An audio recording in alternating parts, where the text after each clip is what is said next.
ये कहानी मुस्तकबिल में आने वाले वक्त की कहानी है, यानी 2135 की, जब ज़मीन पर सारे वसाइल यानी ज़िंदगी गुजारने के सारे ज़रिए ख़त्म हो जाएंगे। तो शुरू करते हैं आज की वीडियो। साइंसदानों ने इंसानों की जिंदगी के लिए इस दुनिया से बाहर एक जगह खोज ली है, मगर वहाँ कुछ रोबोट्स ये नहीं चाहते कि इंसान यहाँ आकर जिंदगी गुजारें। इसीलिए इंसानों और इन रोबोट्स की भी जंग छिड़ गई। तो अब इंसान भी इन रोबोट से लड़ने के लिए फाइटर रोबोट्स बनाते हैं जो लड़ने में काफ़ी तेज और माहिर थे।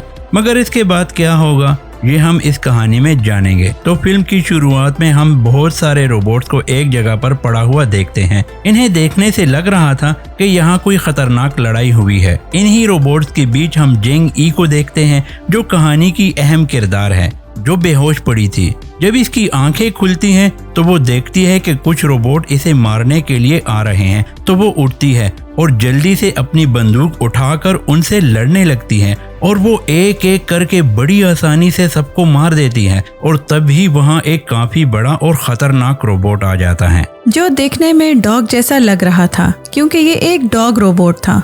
तभी जेंग ई के पास किसी की कॉल आती है जो इसे बताता है कि इस रोबोट की बैटरी इसके पीछे लगी हुई है, जिसकी मदद से तुम इस रोबोट को मारकर जंग जीत सकती हो। जिसके बाद वो दोबारा से लड़ाई करने लगती है।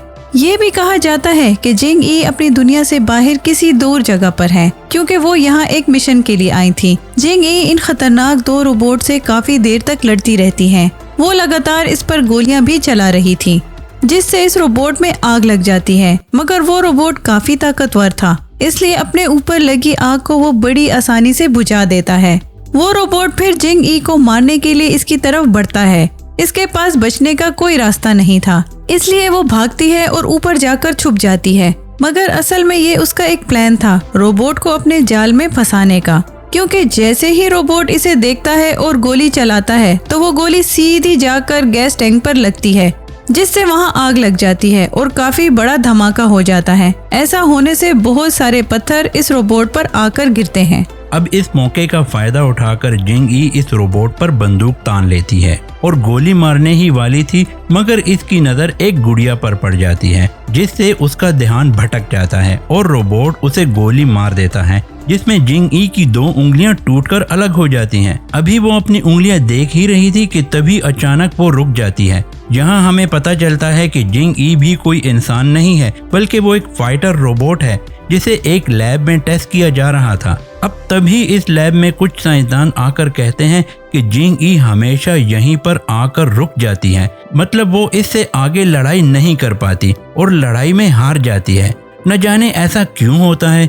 अब तभी यहाँ इस टीम की लीडर आती है, कहती है कि आज कुछ आर्मी ऑफिसर्स आ रहे हैं, इसलिए आज काम को यहीं रोक देते हैं। इसके बाद वो लोग इस रोबोट यानी जेंग ई को चलाकर अपने साथ ले जाते।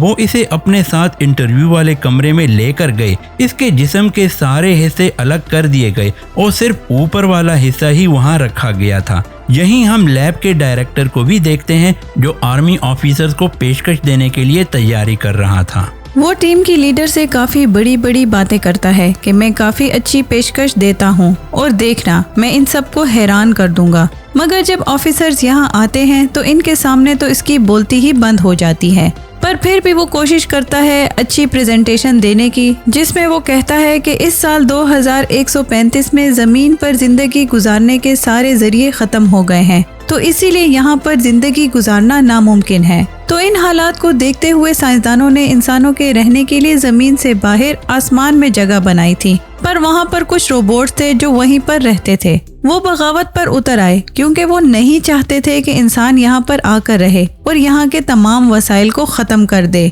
तो इस वजह से इंसानों और रोबोट्स के बीच एक खतरनाक जंग छिड़ गई और इस जंग का नाम है एड्रियन वॉर। अब इन रोबोट से लड़ने के लिए ये लैब फाइटर रोबोट्स बनाने में लग गई। अब यहाँ ये भी बताया जाता है कि ये जंग अब से नहीं बल्कि कई साल पहले से चल रही है। और इस एड्रियन वॉर में कोरिया की तरफ से जेंग ई एक काफी अच्छी फाइटर थी। वो बहुत बहादुर थी, इसने कई सारी लड़ाइयाँ भी जीती थी। मगर एक लड़ाई में वो काफी जख्मी हो गई थी, इतनी कि कोमा में चली गई। जिसके बाद अब लैब ने इसके दिमाग का सारा डाटा निकालकर बिल्कुल उसके जैसा ही एक फाइटर रोबोट बनाया, जिसे हमने शुरुआत में देख ही लिया है, और इस प्रोजेक्ट का नाम जिंग ई प्रोजेक्ट रखा गया। आर्मी ऑफिसर्स इन्हें बताते हैं कि अगर जिंग ई अपना आखिरी मिशन पूरा कर लेती, मतलब कि कोमा में जाने से पहले वाला मिशन, तो ये जंग कई साल पहले ही खत्म हो जाती। मगर ये जंग खत्म नहीं हुई, तो तब से आज तक वो ऐसे ही चली आ रही है। आगे वो ये भी कहते हैं कि जिंग ई रोबोट से लड़ाई अभी कैसे कर सकती है, क्योंकि वो तो अपने टेस्ट से ही बाहर नहीं आ पा रही है। असल में इसका टेस्ट कुछ यूं था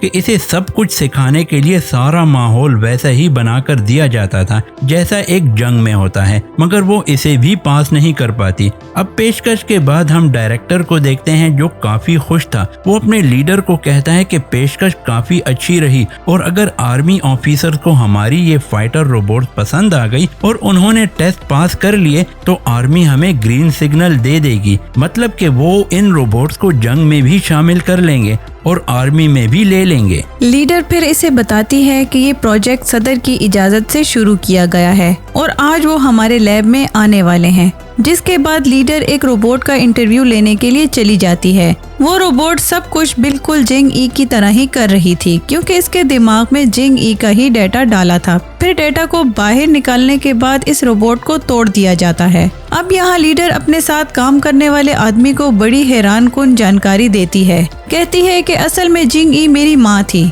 वो मेरी ही वजह से हर जंग में जाया करती थी, क्योंकि बचपन में मुझे फेफड़ों का कैंसर हो गया था। मेरे इलाज के लिए बहुत सारे पैसे चाहिए थे। यही वजह थी कि मेरी ही खातिर मेरी माँ जिंग ई को लड़ाइयाँ करनी पड़ती थी। ये कहने के बाद वो अपने टेस्ट के लिए निकल जाती है और इस टेस्ट में इंसान और रोबोट के बीच का फर्क देखा जाना था। लीडर जब ट्रेन में बैठी तो अपनी माँ जिंग ई के बारे में ही सोच रही थी, जिसके फौरन ही बाद ये कहानी माजी यानी गुजरे हुए वक्त में चली जाती है। जी हाँ, हमें लीडर के बचपन का मंजर दिखाया जाता है जब इसका ऑपरेशन होने वाला था। जब इसकी माँ जिंग ई एक मिशन पर जाने वाली थी, वो अपनी बेटी को काफी अच्छे से खुशी से अलविदा कहती हैं और ये भी कहती कि मैं वहाँ से आते ही तुमसे मिलूंगी, मेरी जान अपना ख्याल रखना। अब कहानी दोबारा से मौजूदा वक्त में आ जाती है। लीडर डॉक्टर के पास गई। डॉक्टर इसे बताता है कि हमने बचपन में तुम्हारे फेफड़ों का ऑपरेशन तो कर दिया था, मगर उसके बावजूद भी तुम्हारा कैंसर बढ़ता ही जा रहा है। मुझे दुख के साथ कहना पड़ रहा है कि तुम मरने वाली हो।